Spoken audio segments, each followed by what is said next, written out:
ఈరోజు మన అంశంలో భాగంగా ఆ దినము జరిగిన సంఘటనలు, ఆ దినము ఎలాగుంది అనేది మనము జ్ఞాపకం చేసుకుందాం. సర్వసాధారణంగా క్రైస్తవ లోకంలో, క్రైస్తవ ప్రపంచంలో ఈస్టర్ అను ఈ దినాన అందరూ కూడా సంతోషించుతూ ఉంటారు. క్రొత్త బట్టలు, పిండి వంటలు, ముస్తాబై మందిరానికి వెళ్ళడం, అక్కడ క్రొత్త పాటలు, వినుసంపైన సంగీతాలు, ప్రపంచమంతా ఈరోజు ఎరుగునట్లుగా సంతోషదాయకంగా ఉండటానికి క్రైస్తవ లోకం ప్రయత్నిస్తుంది. ఇదొక పండుగ క్రైస్తవులకు అని లోకం కూడా అంటుంది. అందరూ కూడా అలాగునని ముందుకు వెళుతూ ఉన్నారు. ఇంతకు ప్రభు పునరుత్థానుడై లేచిన ఆ దినాన ఇంతకు మనుషులకు ఏమి కలిగింది? అది సంతోషమేనా లేక అది బాధనా అని అంటే, ఆ దినము ఒక సంతోషమే కాదు, రకరకాలైన సంఘటనలు జరిగాయి ఆ రోజు. ఈరోజు మనం ఉదయం లేచి మొదలుకొని అనేక రకాలుగా సంతోషము, ఆనందము, ఉల్లాసము, ఇలాగూ తెలియని ఆనందం వ్యక్తీకరిస్తూ ఉన్నాం. అయితే ఇంతకు ఆ రోజున ప్రభు పునరుత్థానుడై లేచిన ఆ దినాన ఇంతకు సంగతి ఎలాగుంది ఒకసారి ఆలోచన చేద్దామా? ఇంతకు ఆ రోజంతా ఎట్లా గడిచింది అనేది మనం కొన్ని సందర్భాలను జ్ఞాపకం చేసుకొని ప్రభును స్తుతించుటకును, కొన్ని పాఠాలు నేర్చుకోవటానికి ఎంతగానో సహాయకరంగా ఉంటుంది. రండి, ఇంతకు ఆ దినము ఎలాగూ ఆరంభమైంది ఒకసారి జ్ఞాపకం చేసుకున్నాం. చూడండి, ఒక్కొక్క వచ్చిన భాగాన్ని అక్కడక్కడ మనము చదువుతూ లూకాసు వార్తలో మొదటి 24వ అధ్యాయము మొదటి వచన భాగాన్ని మనం చదువుకుందాం. చూడండి, 24వ అధ్యాయము మొదటి వచనం. ఆదివారమున తెల్లవారుచుండగా ఆ స్త్రీలు తాము సిద్ధపరచిన సుగంధ ద్రవ్యములను తీసుకుని సమాధి యొద్దకు వచ్చిరి. ఆ దినము ఎలాగుంది అని అంటే, వారు సిద్ధపరిచిన సుగంధ ద్రవ్యాల పరిమళ వాసన వెదజల్లుతూ ఉంది. పరిమళం. ఈరోజు మందిరాలలో కూడా పరిమళాలు, రకరకాలైనటువంటి పరిమళ వాసనలు ఒక్కొక్కరి దగ్గర నుంచి. ఎందుకంటే అంత ముస్తాబై వస్తారనమాట, అంత సిద్ధపడి వస్తారనమాట. ఆ దినము నిజమే అలాగూ సిద్ధపడి వచ్చారు స్త్రీలు కూడా, అంత సంతోషదాయకంగా అలాగూ సిద్ధపడి వచ్చారు అన్నది మనకు అర్థమవుతున్నది ప్రియులారా. మాత్రమే కాకుండా చూడండి, ఒకసారి మత్తయి రాసిన సువార్త 28వ అధ్యాయం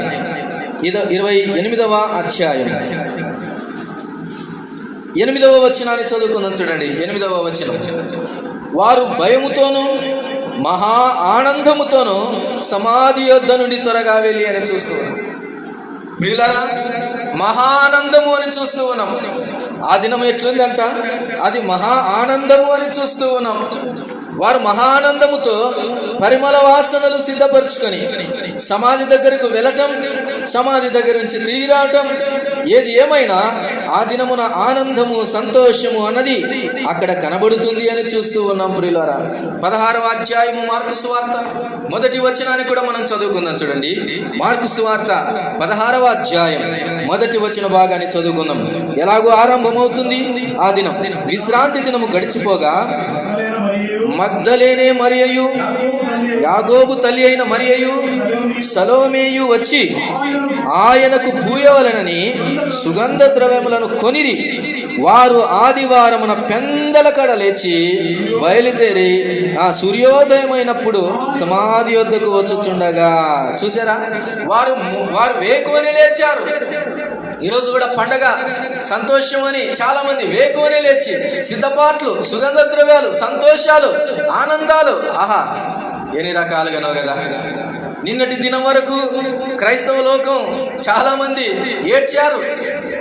మొన్నటి వరకు ఏడుపులు అని చూస్తూ ఉన్నాం. దుఃఖ దినాలంట. సరే ఏం దినాలో ఏమో, కానీ ఈ దినం మాత్రం ఎట్లా చేస్తున్నారంట? సంతోషం అంట, ఆనందం అంట, సంతోషము, ఆనందము, సిద్ధపాటు, పరుగులు అలాగూ కనబడుతున్నాయి. ఇంతకు ఆ దినము ఇక అలానే ఉందంటారా? అలానే ఉందంటారా? ఆ దినము అలాగనే ఉందంటారా? ఇంకేమైనా ఉన్నాయా అని ఆలోచన చేస్తే ప్రియులరా, ఆలోచన చేయండి. ఒక మాటను మనము జ్ఞాపకం చేసుకుందాం. చూడండి, వారు అలాగూ మాత్రమే కాక మరలా రండి, లూకాసు వార్త 24వ అధ్యాయం 24వ అధ్యాయము 3వ వచనాన్ని చదువుకుందాం. 3వ వచనం, ప్రభు అయిన యేసు దేహము వారికి కనబడలేదు. లూకాసు వార్త 24:3, ప్రభు అయిన యేసు దేహము వారికి కనబడలేదు, ఇందును గురించి వారికి ఏమీ తోచక ఉండగా చాలు. ఎలాంటి పరిస్థితి కనబడుతుంది? వెంటనే సంతోషంతో వచ్చారు, ఆనందంతో వచ్చారు, పరుగులు పెడుతూ వచ్చారు, సిద్ధపాటుతో వచ్చారు, వేకువని పెందలగడనే లేచి వచ్చారు, కలిసికట్టుగా వచ్చారు. కానీ రాగానే ఇక్కడేం కనపడుతుంది? వారికి యేసు దేహము కనబడకపోవటం వలన ఏమి తోచడం లేదు. ఒక దిగ్భ్రాంతిలోనికి వెళ్ళారు, ఒక కలవరంలోనికి వెళ్ళారు. చూసారా? సంతోషమే కాదు, ఆ దినము ఓ పెద్ద కలవరమే వచ్చి పడిందండి. ఒక పెద్ద కలవరమే వచ్చి పడింది. ఒకసారి యోహాను సువార్త తెరవండి, 20వ అధ్యాయాన్ని చదువుకుందాం. చూడండి, 20వ అధ్యాయం, యోహాను సువార్త 20వ అధ్యాయం 20వ అధ్యాయంలో మొదటి వచనాన్ని, ఆదివారమున ఇంకను చీకటిగా ఉన్నప్పుడు మగ్దలేనే మరియు చందలగడ సమాధి యొద్దకు వచ్చి చూచాను గనుక ఆమె పరిగెత్తుకొని పోయి సిమోను పేతురు వద్దకు, యేసు ప్రేమించిన ఆ మరి యొక్క శిష్యుని యొద్దకు వచ్చి, ప్రభు సమాధిలో నుండి ఎత్తుకొని పోయిరి, ఆయనను ఎక్కడ ఉంచిరో ఎరుగమని చెప్పాను. చూసారా? ఎంత ఆందోళననండి. ప్రభు లేడు, ఎత్తుకుపోయారు ప్రభువును అని అంటున్నారు. ఆ దినం సంతోషంతో ప్రారంభమైంది, కానీ వచ్చే లోపల కలవరం, వచ్చే లోపల అయోమయం. అక్కడ చూస్తే ఒక వింతైన పరిస్థితి ఏర్పడింది. అయ్యయ్యో, ఊహించినట్టుగా లేదే. వారు సుగంధ ద్రవ్యములతో వచ్చిరి, కానీ వారిలో కలవరం మొదలయ్యింది. చూడండి, ఇలాగ మనము జ్ఞాపకం చేసుకుంటూ వస్తే 16వ అధ్యాయం మార్కు సువార్త 6వ వచనంలో ఒక మాట రాయబడింది. 16వ అధ్యాయం 6వ వచనంలో మార్కు సువార్త, అందుకతడు కలవరపడకుడి, లేదా 5వ వచనం నుంచి చదువుకుందాం. అప్పుడు వారు సమాధిలో ప్రవేశించి తెల్లని నిలువుటంగి ధరించుకొని ఉన్న ఒక పడుచువాడు కుడివైపున కూర్చొని ఉండుట చూచి మిగుల కలవరపడిరి. ఏందమ్మా ఆ దినము? ఆ దినం సంతోషమా? ఆ దినము ఆనందమా?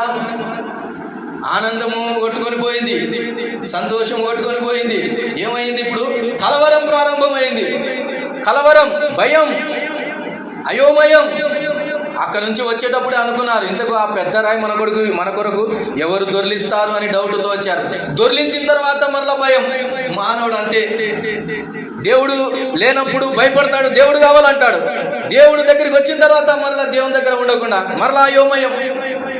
ఇలాగ మనిషి జీవితం అయోమయాల మాయలో మనుషులు తిరుగుతూ ఉన్నారు అనేది అర్థమవుతుంది. 8వ వచనాన్ని చూడండి, అదే మార్కు సువార్త 16వ అధ్యాయం 8వ వచనంలో చూడండి, వారు బయటకు వచ్చి విస్మయమునుంది వణుకుచు సమాధి యొద్ద నుండి పారిపోయిరి.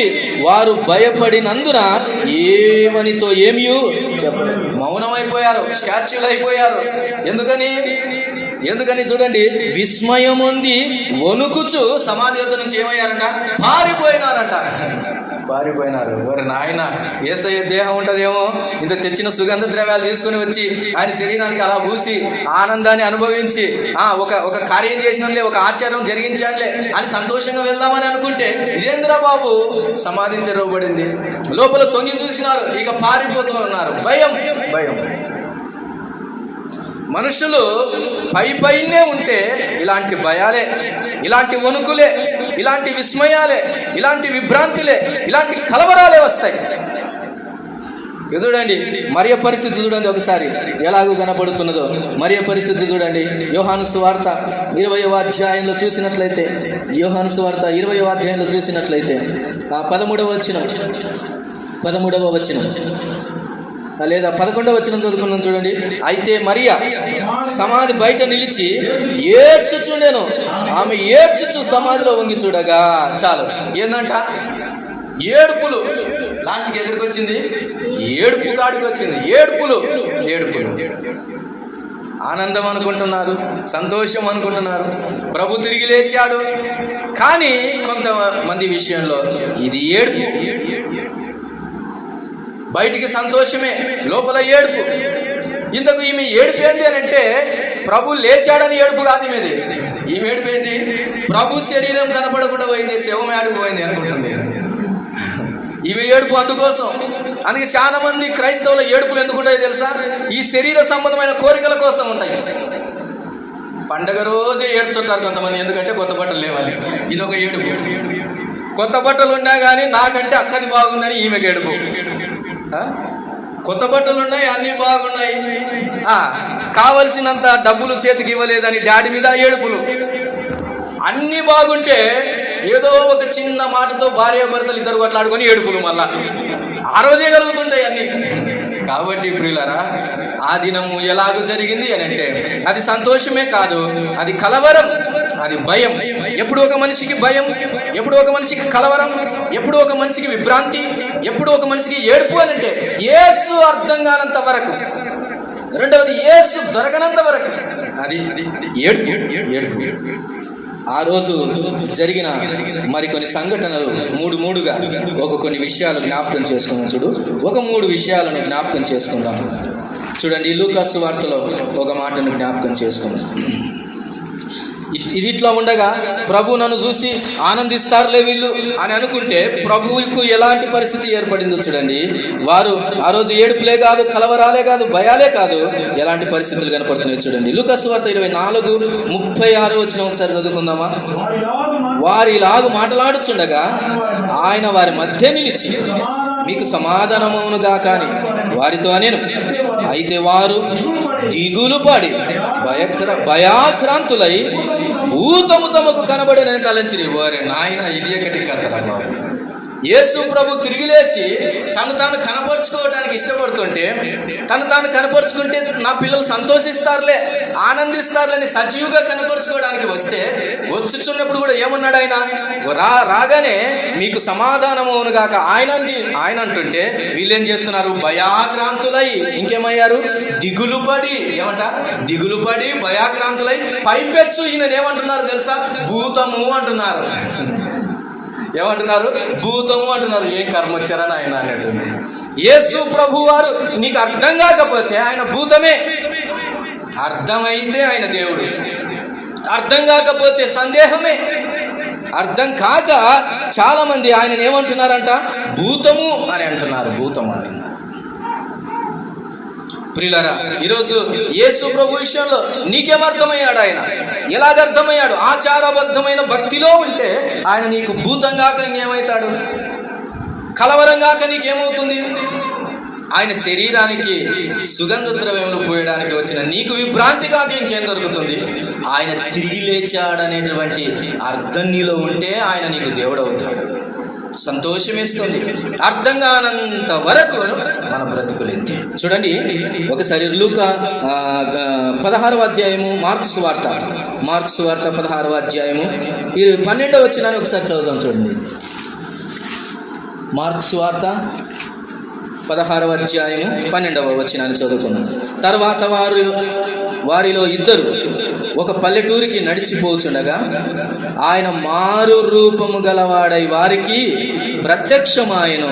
వారు వెళ్ళి తక్కిన వారికి ఆ సంగతి తెలియజేసారు, కానీ వారు వీరి మాటలు నమ్మలేకపోయారు. ఇదే సంగతి ఒకసారి మత్తయి సువార్త ఒకసారి చూద్దాం. చూడండి, క్షమించండి, లేదంటే లూకా సువార్తలో కూడా ఈ సన్నివేశాన్ని ఒకసారి చదువుకుందాం. లూకా సువార్తలో కూడా అదే సన్నివేశాన్ని 24వ అధ్యాయము 13వ వచనాన్ని చదువుకుందాం. ఇదిగో ఆ దినమందే వారిలో ఇద్దరు యెరూషలేమునకు ఆమడ దూరములో ఉన్న ఎమ్మాయి అను ఒక గ్రామమునకు వెలుచు జరిగిన ఈ సంగతులన్నిటిని గురించి ఒకరితో ఒకరు సంభాషించుచుండిరి. వారు సంభాషించుచు ఆలోచించుకొనుచుండగా యేసు తానే దగ్గరికి వచ్చి వారితో కూడా నడిచెను. అయితే వారాయనను గుర్తుపట్టలేకుండా వారి కనులు మూయబడెను. ఇట్లనే ఉంది చాలా మంది క్రైస్తవుల పరిస్థితి.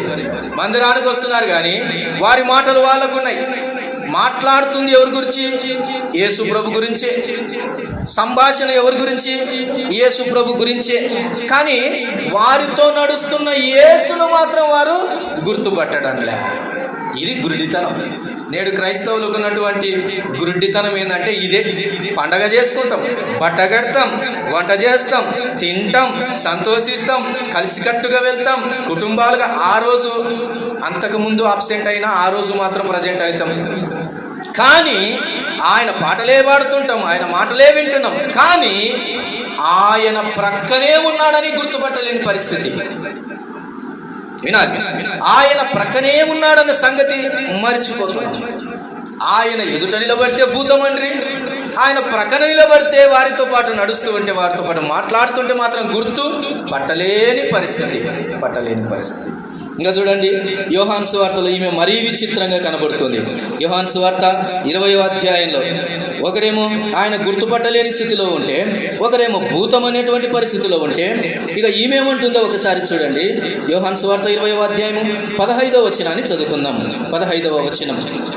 యేసు, అమ్మా ఎందుకు ఏడ్చుచున్నావు, ఎవరిని వెతుకుతున్నావు అని ఆమెను అడుగా, ఆమె ఆయన తోటమాలి అనుకొని సరిపోయింది. ఏమనుకుందంట ఈమె? తోటమాలి అనుకుందంట. నయం. ఎవరి కోసం వచ్చిందో, ఎవరిని గూర్చి ఏడ్చిందో, ఎవరిని గూర్చి కలవరపడిందో, ఎవరి కొరకు సుగంధ ద్రవ్యాలు తెచ్చిందో అవన్నీ పక్కన పెట్టి ఆయన్నే కనబడి అమ్మా అని పిలుస్తుంటే ఈమెమంటుంది? తోటమాలి అంటుంది. తోటమాలి.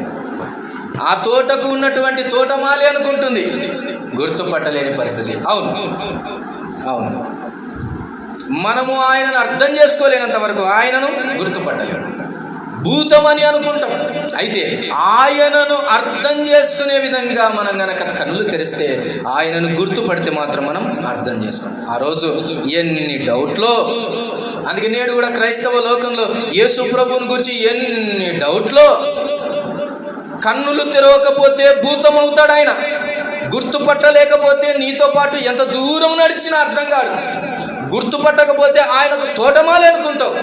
అందుకే నేడు లోకంలో యేసు ప్రభుని ఏమనుకుంటున్నారో తెలుసా? కొంతమంది ఆయన ఒక దేవుడు అంటున్నారు. కాదు, ఆయనే దేవుడు అనేది తెలియదు. ఇంకేమనుకుంటున్నారు? ఆయన ప్రవక్త అంటున్నారు. కాదు, ఆయన పరిశుద్ధ దేవుడు అని తెలియట్లే. ఇంకేమనుకుంటున్నారు? ఆయన కూడా దేవుని కుమారుడు అనుకుంటున్నారు. కానీ దేవ సమానుడు అని అనుకోవడం లేదు. కన్నులు మూయబడుతున్నాయి. ఆ దినము సంతోషమే కాదు, కలవరమే కాదు, ఎన్ని అనుమానాలు. ఇంతకు ఆ దినంలో ఉండింటే మనం పండగ చేసుకునే తొల్లమే అంటావా? ఆ దినంలో ఉండింటే పండగ జరిగేదంటారా? ఆలోచన చేయండి ప్రియులారా. కొందరేమో గుర్తుపట్టలేకపోతే, కొందరేమో భూతం అంటే, కొందరేమో తోటమాలి అనుకుంటుంటే, ఇంకా ఆ దినము వారి మనసెట్టుందో చూడండి. ఒకసారి వారి మనసెట్టుందో చూడండి. 24వ అధ్యాయము లూకా సువార్త 41వ వచనం, 11వ వచనం, 41వ వచనం 2 చదువుకొని చూడండి. లూకా సువార్త 24, 41, 11వ వచనాన్ని చదువుతున్నాను. అయితే వారి మాటలు వీరి దృష్టికి వెర్రి మాటలుగాను కనబడెను గనక వీరు వారి మాటలు నమ్మలేదు. 41వ వచనం చదువుకుందాం. అయితే వారు సంతోషము చేత ఇంకను నమ్మక పడుచుండగా ఆయన ఇక్కడ మీ యొద్ద ఏమైనా ఆహారము గలదా అని వారిని అడిగారు. ఇంకనూ నమ్మక ఆశ్చర్యపడుతున్నారే కానీ, సంతోషిస్తున్నారే కానీ ఏం చేయట్లేదు, నమ్మడం లేదు లోపల. ఈరోజు చాలామంది జీవితాలలో దేవుని సంపూర్ణంగా విశ్వసించకపోతే, మారు మనసుకు తగినటువంటి రీతిగా విశ్వసించకపోతే, రక్షణ సంపూర్ణంగా జరగకపోతే, యేసును గూర్చిన నమ్మిక నీలో ఉండదు. యేసు దేవుడు అన్నంత వరకు ఏవి కూడా నమ్ముతాయంట? దయ్యాలు కూడా నమ్ముతాయంట. కానీ ఆయన తిరిగి లేచాడు అని నమ్మేది మాత్రం దేవుని పిల్లలే.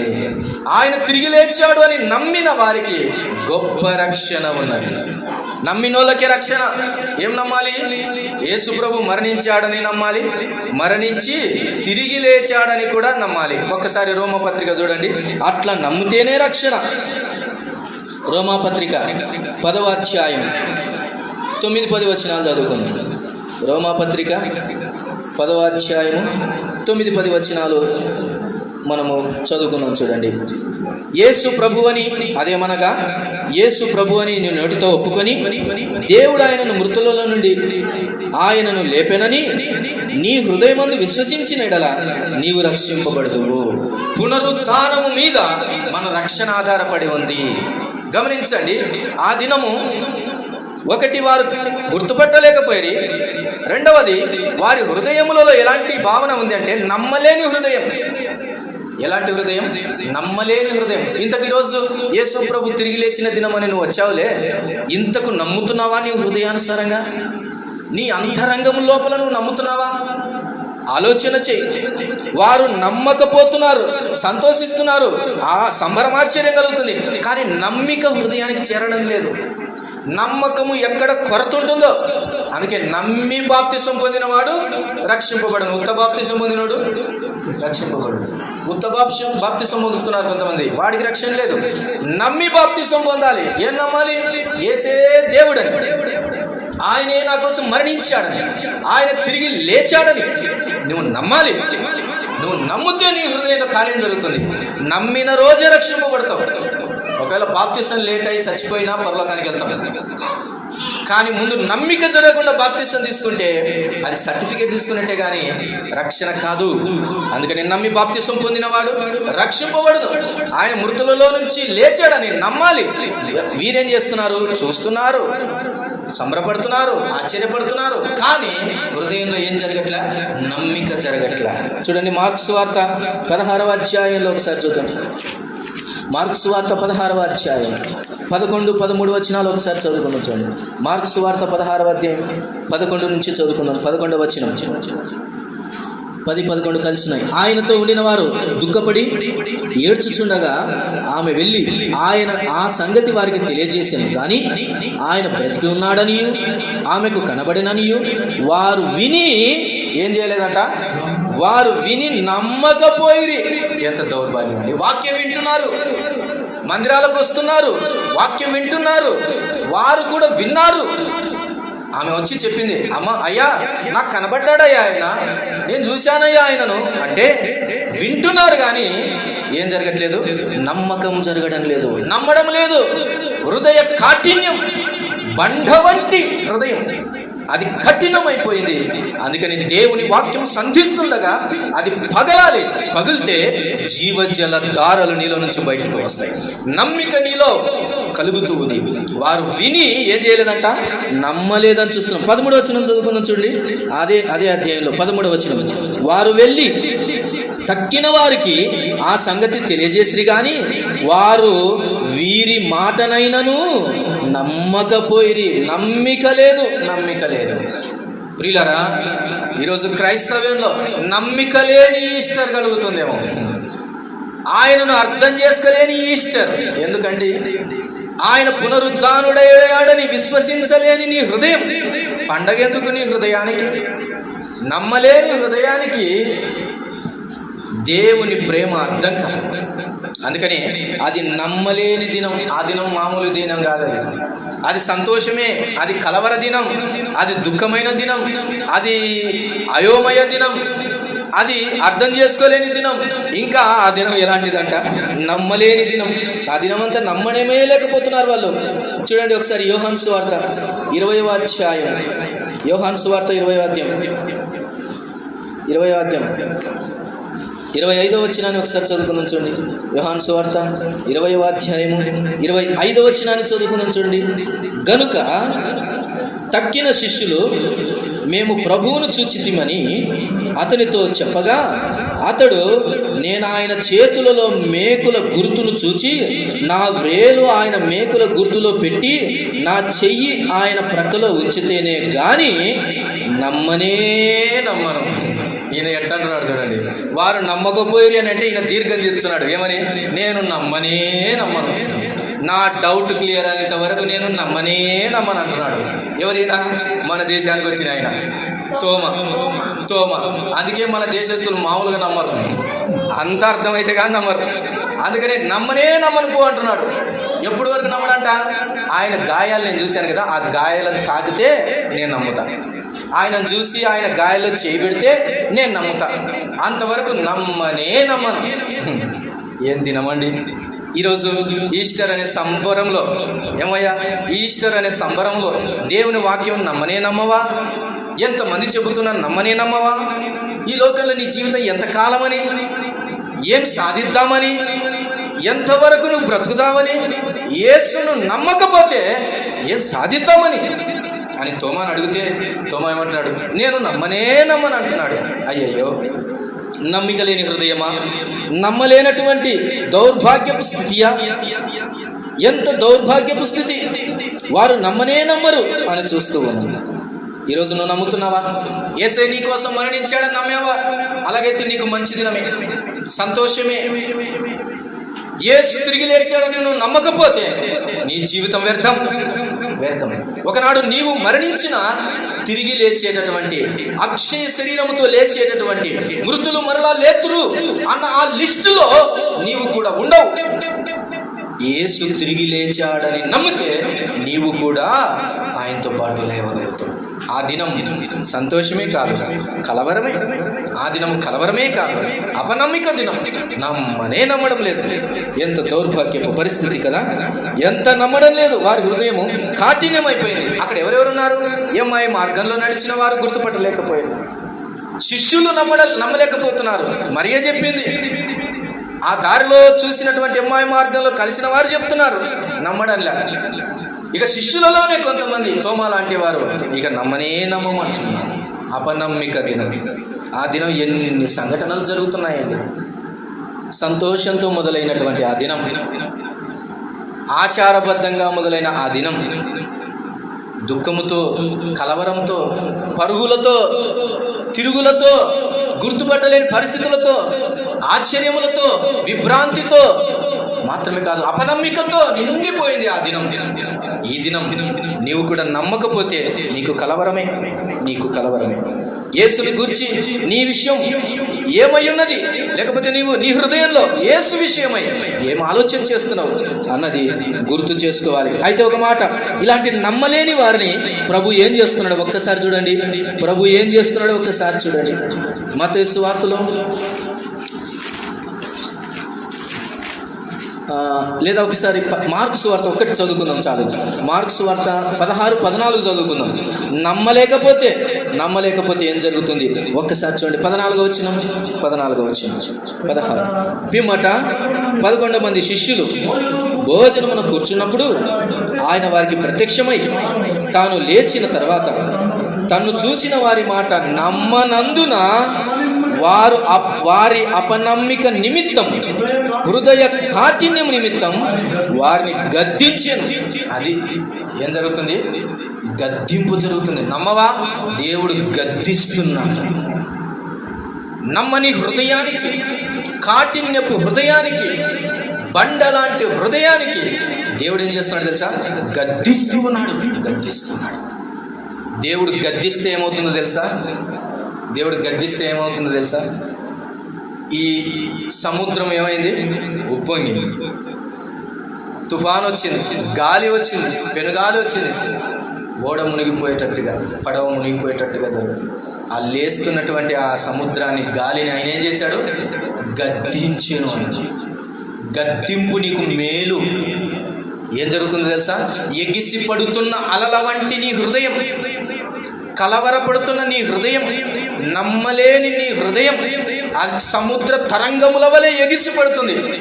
కొన్నిసార్లు యేసు ప్రభువు నమ్మమంటే, నేను కూడా ఆరంభంలో ఇంటర్మీడియట్ చదువుతున్నప్పుడు నా స్నేహితుడు నాకు సువార్త చెప్తుంటే ఈ సముద్ర తరంగాల వల్లే ఎగిరెగిరి పడ్డానమాట. నమ్మడానికి కొంతమంది ఎగిరెగిరి పడుతుంటారు. ఎందుకని? ఆయన వేరే వాళ్ళ దేవుడులే, ఆయన విదేశీ దేవుడులే. ఒకసారి ఒక రెడ్డి దేవుని నమ్ముకున్నాడు. హాస్పిటల్లో అన్నాడు అపెండిక్స్ ఆపరేషన్తో. నేను అదే హాస్పిటల్లో అపెండిక్స్ ఆపరేషన్తో ఉన్నా. మా అమ్మ నన్ను చూసుకోవడానికి వచ్చింది. ఆయనకు కొంచెం అప్పుడప్పుడే రికవరీ అవుతున్నాడు. ఆయన యేసు ప్రభుని గురించి మా అమ్మకు చెప్తున్నాడు. చెప్తుంటే యేసు ప్రభు లేడు, ఎవరు పో అనింది ఆయన. అంటే మా అమ్మ పేరు పల్లె నాగమ్మ. నాగమ్మ, యేసు ప్రభు లేడంటున్నావు కదా, కొద్ది రోజులకే తెగులొచ్చిన కోడి కదా గిర్ర గిర్ర గిర్ర గిర్ర తిరిగి వచ్చి పడతావు చూడు కింద, అట్ట పడతావు చూడు ఏసఐ దగ్గర అన్నాడు. అంతే, కరెక్ట్ సంవత్సరం కూడా తిరిగి రాకముందే ఏసఐ పాదాల దగ్గర వచ్చి పడింది. ప్రభు నమ్ముకుంది. గిర్ర గిర్ర గిర్ర తిరిగి పాదాల దగ్గర పడకమునిపే ప్రభు నమ్ముకుంటే మంచిది. చాలామంది యేసుని ఎదిరించి తిరస్కరించి కాలదని ఒకనాడు ప్రభు దగ్గరికి వచ్చే పడాల్సి వచ్చింది. ప్రభు పాదాల దగ్గరికి పడిపోవాల్సి వచ్చింది. అయ్యా, ఎందుకు ఈ మాటలు చెప్తున్నానంటే, యేసు దేవుని గురించి ఎందుకు ఈ మాటలు చెప్తున్నానంటే, లోకంలో ఆయన ప్రేమించినట్టు ఇంకెవరైనా ప్రేమించారా మనల్ని? ఆయన ప్రాణం పెట్టినట్టు మన కోసం ఇంకెవరైనా ప్రాణం పెట్టారా? యేసు మన కొరకు శిక్ష పొందినట్టు ఎవరైనా శిక్ష పొందారా? పొందలేదే. భూమి పుట్టినది మొదలుకొని నేటి వరకు మరణించి తిరిగి లేచిన వాడు ఎవడైనా గలడా? లేడే, ఆయన తప్ప. ఇట్టి దేవుని గురించి ప్రేమతో ప్రకటిస్తుంటే, తల్లిలా లాలించి తండ్రిలా ప్రేమించే దేవుని గురించి చెబుతుంటే, ఒకరి తల్లి వారిని ఆదరించినట్లుగా ఆదరించే దేవుని గురించి చెబుతుంటే ఎందుకంత ఆయాసమయ్యా? ఎందుకంత కఠినమయ్యా? ఎందుకంత బాధ? నిన్నేమన్నా అడుగుతున్నాడా? నిన్ను ధనం అడుగుతున్నాడా? నీ బలం అడుగుతున్నాడా? నీ బలగాన్ని అడుగుతున్నాడా? నీ ఆస్తిని అడుగుతున్నాడా? నీ అంతస్తుని అడుగుతున్నాడా? ఏమడుగుతున్నాడు? నీ హృదయం మాత్రమే అయ్యా. ఏమొద్దు నాయన, చెడిపోయిన నీ హృదయాన్ని నేను మారుస్తానైనా, నాకు నీ హృదయాన్ని ఇవ్వవా అంటున్నాడు. యేసు నీ హృదయాన్నే అడుగుతున్నాడమ్మా. ఇంత ప్రేమగల దేవుని స్వీకరించడానికి ఎందుకంత భారమైంది, ఎందుకంత కష్టమైంది అని ప్రభు అంటున్నాడు. ఆ దినము వారు అలాంటి పరిస్థితుల్లో ఉంటున్నారు. వారిని గద్దించాడు ప్రభు అని చూస్తున్నాం. గద్దించక మునిపే ప్రభు, నిన్ను గద్దించక మునిపే, తీర్పు తీర్చక మునిపే ప్రభు పాదాల దగ్గరికి వస్తే ఎంత మేలు. మాత్రమే కాకుండా ఆ దినము ఇంకా ఎలాంటి పరిస్థితి ఉందో ఒకసారి మనం జ్ఞాపకం చేసుకుందాం. యోహాను సువార్త 20వ అధ్యాయము 9వ వచనాన్ని చదువుకుందాం. ఇంకా ఆ దినము ఎలాగుందో చూడండి. 20వ అధ్యాయము 9వ వచనాన్ని చదువుకుందాం. ఆయన మృతులలో నుండి లేచుట అగత్యమను లేఖనమును వారు ఇంకనూ గ్రహింపరైది. ఆ దినం ఏ దినమో తెలుసా? లేఖనాన్ని గ్రహించలేని దినమది. ఎవరు వీరు? శిష్యులు. వీరికి ముందనే చెప్పలేదా? చెప్పాడు. కానీ వీరే స్థితిలో ఉన్నారు? గ్రహించలేని స్థితి. నేడు క్రైస్తవులు చాలామంది వాక్యం గ్రహించలేకపోతున్నారు, వాక్యమును స్వీకరించలేకపోతున్నారు. చదువుతున్నారు కానీ, పాడుతున్నారు కానీ గ్రహింపు కలగడం లేదు. గ్రహింపు కలగనంత వరకు యేసు నీకు క్షుణ్ణముగా అర్థమే కాదు. పాడతావు, పరవశమై పాడినట్టు పాడతావు, ఆనందమే సంతోషమే అని పాడతావు, నువ్వు లేకుండా నేను ఉండలేనని పాడతావు, గుండె నిండా యేసు ఉంటే చాలని పాడతావు. కానీ లేఖనం అర్థం కాదు. చాలామంది ఏం చేస్తారు తెలుసా? పాటలకు ఉంటారు, పద్యానికి ఉంటారు, బల్ల వరకు ఉంటారు, ఆరాధనకు ఉంటారు. వాక్యం మొదలై లోపల సగం మంది కనపడరు. చాలా చర్చస్. ఎందుకని? వాక్య గ్రహింపు వారి హృదయంలో జరగడంలే. శిష్యులు ఇక్కడ చూశారు, సమాధి దగ్గరికి తొంగి చూశారు, కానీ ఇంతకుముందు ఒక విషయం చెప్పాడు కదా, నేను మరలా తిరిగి లేస్తానని. ఆ లేఖనాన్ని మాత్రము గ్రహింపు కలగట్లే. గ్రహింపు లేని దినమది. అందుకని ఈరోజు ప్రభు నీ జీవితంలో గ్రహింపు కలిగేటట్టుగా నీ జీవితాన్ని మార్చడానికి ఆయన ఇష్టపడుతున్నాడు. అది జరగాలంటే, యేసుగా అర్థం చేసుకోవాలంటే భూతంగా కాకుండా, యేసును గుర్తుపట్టాలంటే అయోమయ పరిస్థితిలో కాకుండా, యేసును నీవు అర్థం చేసుకొని ఆయన తోటమాలి కాదు, ఆయన నా తోడు నీడ అని నువ్వు అర్థం చేసుకోవాలంటే నీలో నమ్మిక కలగాలి. అని అంటే నువ్వు చేయాల్సిన పని ఏంటో తెలుసా? నువ్వు చేయాల్సిన పని కాదు, ముందు యేసయ్య చేసే పని ఏంటో తెలుసా? ఆ పని జరిగితే నీ జీవితంలో అద్భుతములు జరుగుతాయి. ఏంటా అద్భుతం? అద్భుతం ఏంటో కాదు, రక్షణ పొందడమే మొదటి అద్భుతం. అది జరుగుతుంది. చూడండి, ఎప్పుడు వీరికి గ్రహింపునొచ్చింది, ఏం చేస్తే గ్రహింపునొచ్చింది? చివరి మాట మనము జ్ఞాపకం చేస్తున్నాం. లూకా సువార్త 24వ అధ్యాయం 45వ వచనం. 24వ అధ్యాయము లూకా సువార్త 45వ వచనం. అప్పుడు వారు లేఖనములు గ్రహించున్నట్లుగా ఆయన వారి మనస్సును తెరచి, చాలు. ఏం జరగాల? నీ మనస్సు తెరవబడాలి. దాన్ని ఏమంటాం తెలుసా? మారు మనస్సు పొందటం అంటారు. నీ మనస్సు మారి నూతన మగుట వలన అన్నాడు, రూపాంతరము పొందుతాం. ఎప్పుడు వీరు గ్రహిస్తున్నారంట? వారు గ్రహించున్నట్లుగా ఆయన వారి మనస్సును ఏం చేశాడు? తెరిచెను అని చూస్తున్నాం. హృదయం తెరవబడకపోతే యేసే బయటనే ఉంటాడు. అందుకనే హృదయం అనేడు తలుపు నొద్ద యేసు నాదుండు, నిలచి సదయుడగుచు తాటుచుండెన్ సకల విధములను, నిలచి తాటుచుండు సకల విధములను, నిలచి సదయుడగుచు తాటుచుండెన్ సకల విధములను, హృదయమనెడు తలుపు నొద్ద యేసునాథుండు. ఎక్కడ నిలబడినాడంట యేసునాథుడు? హృదయం దగ్గరనే నిలబడ్డాడు. ఈ హృదయం ఎప్పుడైతే తెరవబడుతుందో అప్పుడు లేఖనము గ్రహించగలుగుతారు. ప్రియులారా, ముగింపులో మాట చెప్తున్నాను, వినండి. ఎప్పుడు వీరికి గ్రహింపు కలిగిందంటే మనస్సు తెరవబడినప్పుడు. ఇంకా గ్రహింపు ఎప్పుడు జరుగుతుంది? ఒక్క విషయాన్ని జ్ఞాపకం చేసుకొని మనము ముగింపులోనికి వెళ్ళాం. చూడండి, ఇంకెప్పుడు గ్రహింపు కలుగుతుంది అనే విషయాన్ని ఒక్క మాటను జ్ఞాపకం చేసుకుని నీ జీవితంలో మొదట ఆయన మనస్సు తెరుస్తాడు, అప్పుడు నీ హృదయంలోనికి లేఖనము వెళుతుంది. ఇంకా ఎప్పుడు నీకు జరుగుతుంది, ఇంకెప్పుడు జరుగుతుంది అని అంటే ఆయన, చూడండి ఒకసారి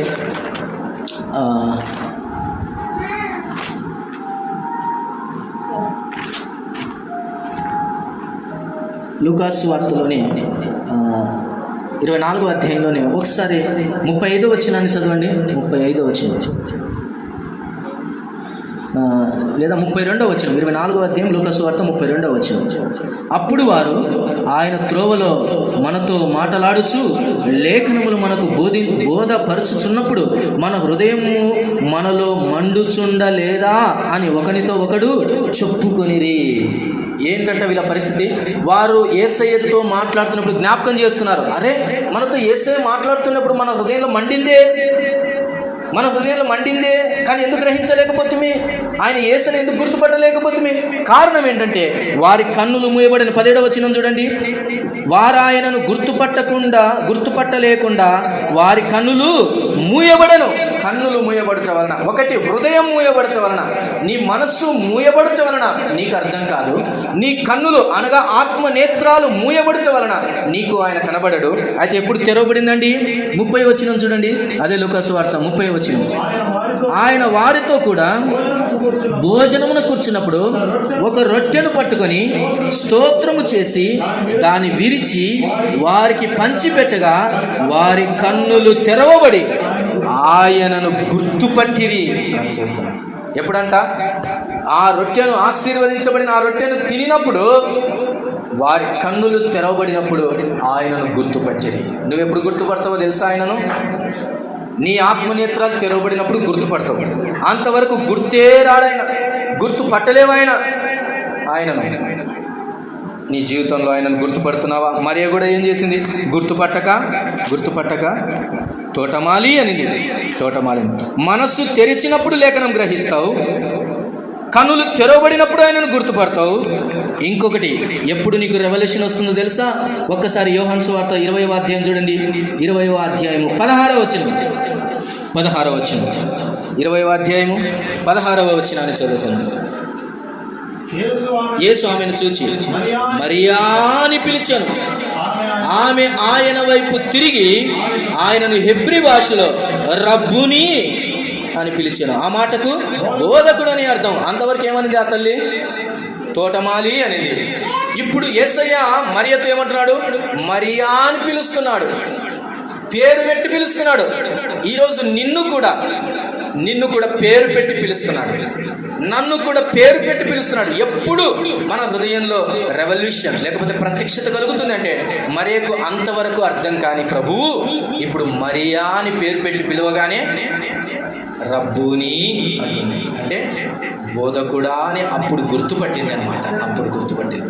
ఈరోజు ఈ మాటలు వింటున్నాను. ప్రభు నీతో మాట్లాడుతున్నప్పుడు నీలో మార్పు కలుగుతుంది. ప్రభు బల్లని ఎదుట ఉంటే నీకు మార్పు కలుగుతుంది. ప్రభువే నీ మనస్సు తడుతూ ఉన్నప్పుడు నీకు మార్పు కలుగుతుంది. ఇన్ని అవకాశాలు నీకు దరిచేరినప్పుడు, నాకు దరిచేరినప్పుడు, మనందరికీ దరిచేరినప్పుడు మనకు ప్రత్యక్షత కలుగుతుంది. అర్థం చేసుకున్నాం. ఇప్పుడు అర్థం చేసుకున్న మరి ఏం చేసిందో తెలుసా? గబాలను ఆయనను పట్టుకొని ఏడవాలనుకుంది. అర్థం కానంత వరకు భయపడింది, అర్థం కానంత వరకు తోటమాలి అనుకుంది. అర్థమైన తర్వాత ఈరోజు చాలామంది ప్రియమైన దేవుని పిల్లలారా, ప్రభు నమ్ముకున్నా, బాప్తిసం తీసుకున్నా, ఇంకా అర్థం కాకపోవటం వలన వాక్యం అంటే ఇంట్రెస్ట్ లేదు, వాక్యం అంటే తృప్తి లేదు, వాక్యం అంటే రుచి లేదు, వాక్యం అంటే మాధుర్యం లేదు. కారణం ఏంటంటే హృదయ కాఠిన్యం, కళ్ళు తెరవకపోవటం, మనస్సు సరిగా తెరవకపోవటం, ఆయనను గుర్తుపట్టలేకపోవటం. అయితే ఈరోజు నిన్ను నేరుగా పిలుస్తున్నాడు. నీ కన్నులకు కనపడేటట్టు చేశాడు, నీ చెవులకు వినపడేటట్టు చేస్తాడు. మరియా అని పిలిచినప్పుడు చెవులకు వినపడింది, రొట్టె విరిచినప్పుడు కన్నులకు కనపడింది, ఆయన మనస్సు తెరిచినప్పుడు ప్రత్యక్షత అర్థమైంది, లేఖనం అర్థమైంది. ఈ మూడు నీ జీవితాల్లో జరుగుతూ ఉన్నప్పుడు ప్రభు నిన్ను దర్శించడానికి ఇష్టపడుతున్నాడు. ఈరోజు ఇలాంటి అనుభవం లేకుండా నువ్వు ఈస్టర్ అనే ఎంత పెద్ద పండుగ చేసుకున్నా వేస్టే, ఎంత కొత్త బట్టలు కట్టుకున్నా వేస్టే, ఎంత సుగంధ ద్రవ్యాలు తెచ్చినా వేస్టే, ఎంత కొత్త పనులు చేసినా వేస్టే. ఇంకా ఎన్ని ఆచారాలు చేస్తున్నారో లోకంలో. ఒక మాట గుర్తుపెట్టుకోండి, ఆత్మీయతను ఆచారంగా మార్చేవాని వలన, ఆచారంలో ఆత్మీయతను వెతికేవాని వలన భూమి మీద ప్రయోజనమే లేదు. ఆత్మీయమైనటువంటివి ఆచారాలుగా మారుస్తున్నారు కొంతమంది. వాని వలన, ఆచారాలలో ఆత్మీయతను వెతికేవాని వలన భూమి మీద ఏ ప్రయోజనం చేకూరదు, వానికి ఏ ప్రయోజనం ఉండదు. ఆత్మీయతను ఆత్మీయతగానే చూసేవాడికి మేలు కలుగుతుంది. ఆత్మీయతను ఆత్మీయ నేత్రాలతో చూసేవానికి దీవెన కలుగుతుంది తప్ప వేరొక వానికి కలుగదు అని అర్థం చేసుకోవాలి. ఈ మాటలు వింటుండగా ఆ దినం ఏమైంది చెప్పండి? అది సంతోషమేనా? అది కలవరమేనా? అది విభ్రాంతియా? అది అపనమ్మక దినమా? అది దౌర్భాగ్యపు పరిస్థితి. అయ్యో ఎన్ని రాలో. మరి ఏం చేస్తుందో తెలుసా? సమాధి కాడికి పరిగెత్తుతుంది, శిష్యుల కాడికి పరిగెత్తుతుంది, సమాధి కాడికి పరిగెత్తుతుంది, శిష్యుల కాడికి పరిగెత్తుతుంది. ఆమె చూస్తే పరుగో పరుగు, ఆ దినం వల్ల పరుగు. ఇక పేతురు యోహాన్లు ఏం చేశారు? వాళ్ళు పరిగెత్తారు, వెళ్ళారు, లోపల చూశారు, మళ్ళీ వచ్చారు. ఇక శిష్యులందరూ కలిసి ఏం చేశారు తెలుసా? భయపడి మమ్మల్ని ఎవరన్నా పరిచయాలు వీళ్ళు వచ్చి ఏమైనా చేస్తారో మనకని అందరు తలుపులు వేసుకొని గడియలు పెట్టుకొని కూర్చున్నారు. ఇది ఒక భయం. ఇక అర్థం కాక కొంతమంది ఎమ్మాయిదారులు నడుచుకుని పోయే వాళ్ళని కదిలిస్తే ఏడుస్తున్నారు. వాళ్ళు కదిలించాడు యేసయ్య. ఏందయ్యా మీరు మాట్లాడుకుంటుందంటే వాళ్ళని కదిలించగానే వాళ్ళు దుఃఖపడి ఏడ్చి అని చూస్తూ ఉన్నాం. ఏడుపు ఇలాంటి దినం. అయితే ఈ దినం నీకు ఏ దినం? ఈ దినమే రక్షణ దినం అన్నాడు కొంతమందికి. నాకొక రోజు రక్షణ దినం కలిగింది, నీకొక రోజు రక్షణ కలిగింది. ఇంతకు మరి మీ జీవితాలలో రక్షణ కలిగిందా? రక్షణ లేకపోతే అది సంతోషమే కాదు, అది వ్యర్థమైన దినం. అయితే ఆ దినం ఏమైంది మనం చూసాం. ఈ దినము నీకేమైంది? పండగనా? ఆచారమా? జస్ట్ ఊరికే వెళ్ళి రావడమా? ఆలోచన చేయి. కాదు. ఈరోజు నీ జీవితంలో ఒక ఆత్మీయమైనటువంటి దినం కావాలి అంటే నీ కళ్ళు తెరవాలి, నీ చెవులు తెరవబడాలి, నీ ఆత్మ సంబంధమైన మనస్సు తెరవబడాలి. తెరవబడినప్పుడే అది పండుగ, అది సంతోషం, అది ఆనందం, మహానందం, అది ఉన్నతమైనటువంటి ఆనందం. అందుకే ఆరాధనలో జ్ఞాపకం చేసుకున్నాం. ప్రభు దినమందు అది ఏ దినమైపోయింది? యోహానుకు ప్రభు దినమైంది. ఆ ప్రభు దినమందు ఆత్మ వశుడయ్యాడని చూస్తూ ఉన్నాం. ఆత్మ సంబంధమైన వాడు ఆ దినాన, ఈ దినాన దినాన మరే దినానైనా ప్రభు దినాన్ని తృప్తిగా అనుభవించే వారికి అది ఆత్మ సంబంధమైన దినం అవుతుంది. అట్టివాడు ఆ దినమందు ఆత్మవశ్యుడై ప్రభువును ఆరాధిస్తాడని చూస్తూ ఉన్నాం. ఈరోజు నీ జీవితాల్లో మార్పు నొందాలంటే ప్రభుకు నీ హృదయాన్ని ఇవ్వాలి. ఇవ్వకపోతే వ్యర్థమే. తలలు వంచండి, ప్రార్థన చేసుకుందాం. అందరు తలలు వంచండి, ప్రార్థన చేసుకుందాం. ఈరోజు ప్రభువుకు నీ హృదయాన్ని ఇవ్వాలనుకుంటున్నావా లేదా? ఇవ్వకపోతే ఎంత కలవరము, ఎంత దౌర్భాగ్య పరిస్థితి, ఎంత వేదనయ్యో ఒకసారి ఆలోచించి. ఇంకెంతకాలం ప్రభు హస్తం నీ మీదికి వచ్చి నిన్ను శిక్షించక మునిపే, ప్రభు నోరు తెరిచి నిన్ను గద్దించక మునిపే, ప్రభు నోటిలో నుంచి నిన్ను ఉమ్మివేయక మునిపే, ప్రభు నిన్ను వదిలేక మునిపే ప్రభు పాదాల దగ్గరికి వస్తావా? ప్రభువును నాకు కావాలనైనా అని అడుగుతావా? ఆ రూపాంతరత అనుభవం నాకు కావాలనైనా, నిన్ను చూసే భాగ్యం నాకు కావాలి తండ్రి అని అడుగుతావా? ఆయన నీ మనస్సు మార్చడానికి ఇష్టపడుతున్నాడు. ఆయన నీ జీవితం మార్చడానికి ఇష్టపడుతున్నాడు. ఈరోజే ఒక తీర్మానం చేసుకో, ఈరోజే ఒక నిర్ణయం తీసుకో. ఒకవేళ పాప క్షమాపణ పొంది దేవుని బిడ్డగా నువ్వు కావాలనుకుంటే ఇలా చెప్పు నీ హృదయంలో, యేసయ్య నేను పాపిని, నా పాపాలు క్షమించు నాయన, నన్ను నీ బిడ్డగా చేసుకో నాయన, నీ రక్తంతో కడిగే ప్రభువా, నీవు నా కోసం మరణించావని, నీవు నా కోసం తిరిగి లేచావని నా హృదయంలో నేను విశ్వసిస్తున్నాను నాయన. నేను నిన్ను నమ్ముచున్న ప్రభువా, నువ్వు నాకు కావాలి. నా హృదయాన్ని మార్చి నన్ను కడిగి పరిశుద్ధపరిచి నీ బిడ్డగా చేసుకొనైనా అని ఒక్క మాటని హృదయంలో చేసుకో. ప్రార్థన. ఆయన నిన్ను తన హక్కును చేర్చుకొని, కౌగిట చేర్చుకొని నిన్ను కడిగి, యేసు రక్తం ప్రతి పాపమును కడిగి వేయనని చూస్తూ ఉంది. ఆయన నమ్మదగినవాడు, నీతిమంతుడు గనక మనం మన పాపములను ఒప్పుకొని ఎడల ఆయన నమ్మదగినవాడు, నీతిమంతుడు గనక సకల దుర్నీతి నుంచి మనల్ని కడిగి పవిత్రులుగా చేయనని లేఖనం సెలవిస్తుంది. విశ్వసిస్తే కడిగి పవిత్రపరచుకుంటాడు, నిన్ను తన రాజ్యంలో చేర్చుకుంటాడు. నీలోనికి యేసయ్యను స్వీకరించినంత వరకు నీవు పాతాళానికి అర్హుడవే కానీ పరలోక రాజ్యానికి అర్హుడవు కాదు.